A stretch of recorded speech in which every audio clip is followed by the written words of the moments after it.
2019 na biglang dinugo si Melvi kahit di pa schedule ng kanyang buwan ng dalaw. Labis niya ito ikinabahala, lalo na nang makita niya ang itsura ng dugo. Buo talaga, malalaki siya. Akala ko nga dati nakunan lang ako, parang delayed. Pero hindi ano talaga siya, continuous yung bleeding. Sobrang sakit din daw ng balakang at puson niya. Kaya nagpatingin siya sa doktor at nakumpirmang meron na pala siyang stage 3 cervical cancer. Kinailangang sumailalim sa gamutan si Melvi. At makalipas ang 5 taon, isa na siyang cancer survivor. Thank God kasi parang second life ko na to. So, para sa mga babaeng lahat na nag-undergo ng cancer ngayon, so laban lang, talagang lakas lang ng loob, kung anong sinabi ng doktor, sundin nyo para gagaling po kayo.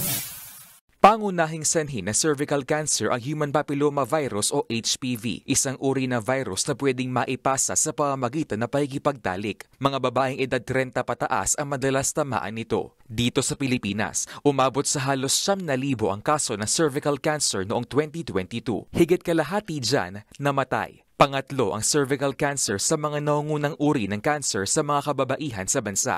Ayon sa mga doktor, maaaring walang maramdamang sintomas ang mga pasyente sa early stage ng cervical cancer. Pero kung nasa advanced stage o malala na, posibleng makaranas ng hindi pangkaraniwang pagdurugo at magkaroon ng mabahong discharge sa ari. Para maagapan ang cervical cancer, mahalaga ang magpa-screening. Dapat ding magpaturok na HPV vaccine ng mga babaeng 9 hanggang 14 na taong gulang. Kung maagang ma-detect yung kanilang mga sakit, hindi na po lalala ito, hindi na po gagrabe. No? Kahapon, nagkaroon ng libreng HPV vaccination at cervical cancer screening sa DILG NAPOLCOM headquarters sa Quezon City. Sinamantala ito ni Narain at ng kanyang 11 taong gulang na anak.